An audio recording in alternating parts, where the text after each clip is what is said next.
What's up mga katropa, at nandito na naman nagbabalik. So kung napapansin nyo, ito yung Bosom Hub mga katropa. So ito yung issue niya mga katropa, stock up at no pre-wheeling. So ayan yung gagawin natin for today. So ganito, kakalasin muna natin tong cogs niya, no, para o yung cogs. Hindi ko alam kung tawag dito cogs o cogs to. Tanggalin muna natin to para makita natin kung ano ba talaga ang problema nito.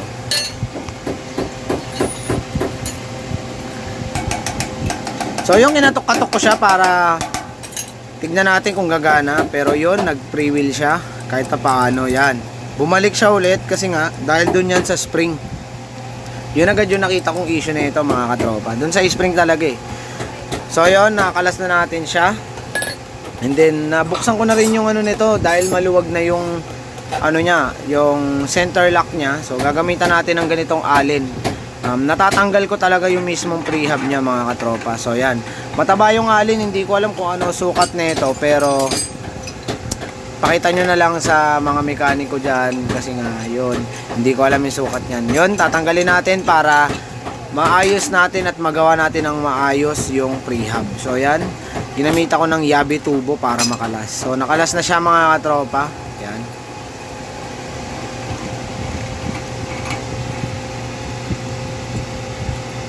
So ito na mga katropa, nakalasan natin yung mismong prehab nitong hub na to.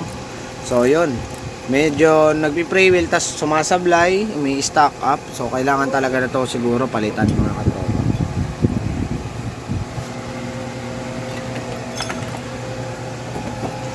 So ito na siya mga katropa, no? Naluwagan na natin yung center lock na nakikita nyo. Ito yung kakapay natin yan, no? Maluwag na siya, pinaluwag ko na para maayos natin, no? So titignan natin ba kung ano ang laman nito, bakit siya nagkaganon mga katropa. So panoorin nyo mabuti, no? So yun, yung pagkalas natin, nabigla ako kasi nga grabe talaga. So parang ano siya eh, hindi ko alam kung nasunog ba to. So parang kahoy na sinunog at nagkaroon ng uling. Yan, po-focus natin ng maayos mga katropa para makita nyo ha. Yun, nakita nyo, napakaitim. So parang sunog siya oh. Yan oh, parang uling no. So ayun yung grasa na pinaghalong langis na natuyo. So napansin ko rito, yan. Oh, 'di ba? Grabe 'to mga katropa. So sa mga bikers diyan na hindi nagpapa-maintenance ng ganito no, yan yung mangyayari mga katropa. So yung ibang mga bearing dyan medyo sablay na kasi nga oblong na no. So yun, mayroon pa ako nakitang parang buhok-buhok dyan. Grabe talaga to no. So ang gagawin natin, lilinisin natin to mga katropa. Ang gamit kong panlinis ay gas. Gas lang kasi nga mahal na gasolina ngayon. Dati gasolina pinalilinis ko eh, ngayon gas na lang. So magkano yung gas? 20 pesos lang to sa mga tindahan na makakabili ka na. So yun, gas ang gamit natin. Syempre babrushin natin. So makikita nyo kung gaano siya kadumi mga katropa. Yan, kumakatas na agad yung pagkakulay itim niya. Yan, grabe talaga oh. So siguro ilang taon to bago nabuksan, ngayon lang siguro. Sabi naman kasi sa akin ng may-ari, matagal na raw tong hindi pa nabubuksan simula nung nabuksan ko. So yan, kulay itim yung kumakatas.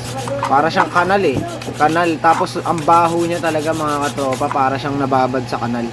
Tapos yung pagkaitim niya para namang nasunog na kahoy o yung uling. So ginamitan ko na siya ng ito yung ganito, steel wool na para malinis talaga yung loob kasi nga grabe yung ano niya, grabe talaga yung kapal ng dumi. Kaya ginamitan ko na nito.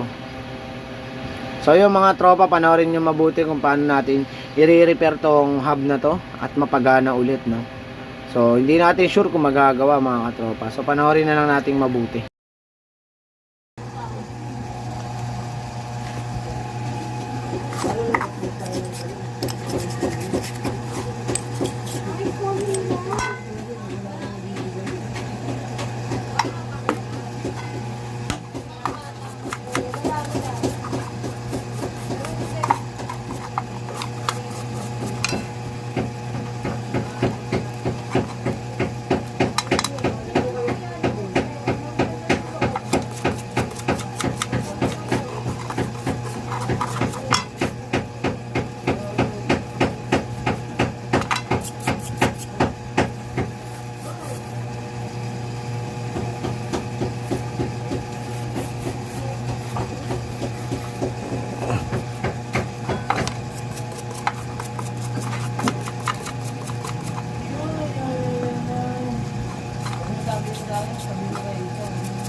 So yung mga katropa, tapos na natin siyang linisin dun sa gas. So punasan muna natin kung meron ba talagang nangyari dito, no? Kung luminis ba o hindi.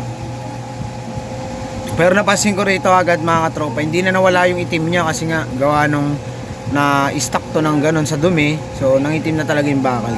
Ngayon hindi natin pwedeng lihain to mga katropa dahil pag nilihan nyo yung mga ganyan, mga ngalawang yan pag natuyuan mga katropa, no? So mahirap kasi kung magkaroon ng kalawang, mas masisira yun kasi madudurog yung bakal. Okay lang yung ganun dumi, hindi siya hindi makakasira ng bakal doon sa prehab niya. Kesa naman sa kalawang, kung kakalawangin, talagang masisira yung bakal, mabubungi, no?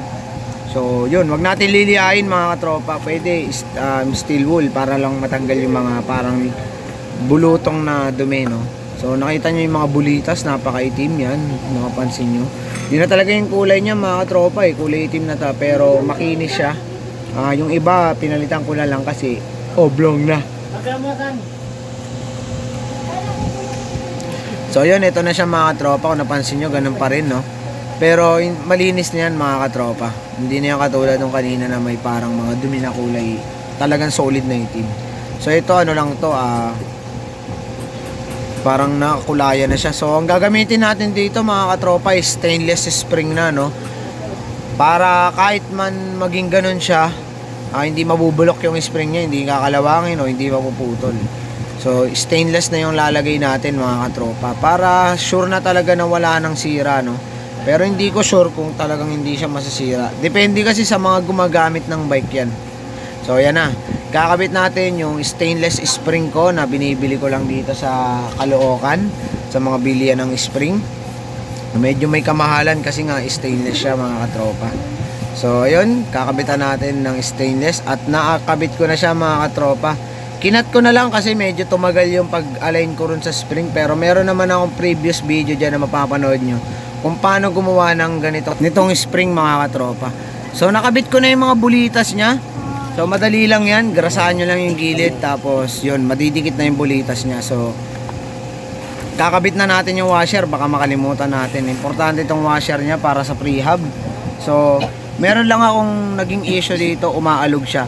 So hindi ko na talaga magawa ng paraan kasi nga hindi natin pwedeng tanggalan ng washer to dahil hindi ito talaga gagalaw. So yun yung nagpapaluwag lang sa kanya sa loob kasi nga sa sobrang tagal nito mga katropa, ganun ang nangyari. Pero okay naman siya, nagpi-freewheel at kumakapit naman. So okay na mga katropa. Yan, nakabit ko na yung mga bearing, tapos nilagyan ko na rin ng grasa. So okay na siya mga katropa. So yan.